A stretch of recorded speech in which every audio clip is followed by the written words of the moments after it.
হিন্দুদের বলা হয় যে জামাত ইসলাম আসলে হিন্দুরা এদেশে আর থাকতে পারবে না। কেন অপপ্রচার করেন জানি না। জামাত ইসলাম এবার ক্ষমতায় আসলে মুসলমানরা হিন্দুদের জামায়া ধরে রাখবে এই দেশে। জনতা বাবু কৃষ্ণনন্দী এখন আপনাদের সামনে বক্তব্য রাখবেন। উপস্থিত ভাইরা কেমন আছেন? এখানে উপস্থিত আছেন আজকের এই নির্বাচনী সমাবেশের সভাপতি, উপস্থিত আছেন আমার নেতা অধ্যাপক মিয়া গোলাম পরোয়ার, সেক্রেটারি জেনারেল, আর উপস্থিত আছেন সামনে উপবিষ্ট আমার ভাইয়ের ভাবিরা ও আমার বৌদিরা বোনেরা।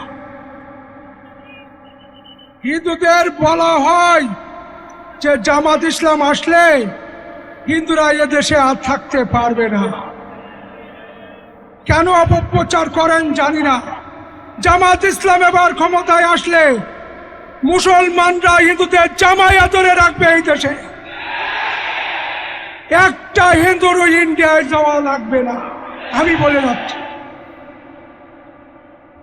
আর আমাদের একদলীয় মহাসচিব উনি কয়েকদিন আগে বললেন যে জামাত ইসলাম বিকাশ নাম্বার নিচ্ছে।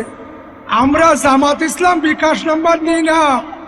জামাত ইসলাম কখনো টাকা দিয়ে ভোট কেনে না। টাকা দিয়ে ভোট কেনা যায় হাটের গরু, ছাগল, হাঁস, মুরগি।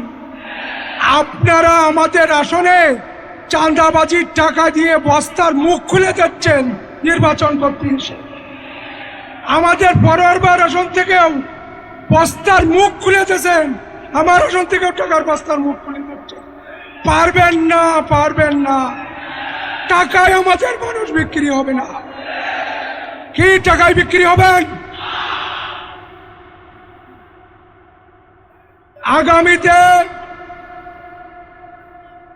আগামীতে এই জাতীয় সংসদ নির্বাচন, 12 তারিখের যে সংসদ নির্বাচন, সেখানে প্রথম ভোট দেবেন হ্যাঁ, দ্বিতীয় ভোট দেবেন 11 দলের প্রার্থী।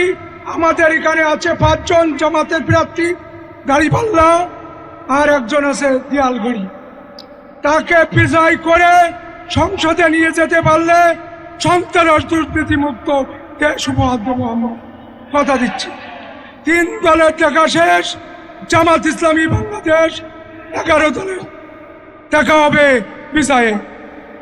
সবাই ভালো থাকুন, সুন্দর থাকুন, ধন্যবাদ। সবাই দাড়িপাল্লাই ভোট দেবেন, কথা দিচ্ছেন? দাড়িপাল্লা, দাড়িপাল্লা, দাড়িপাল্লা।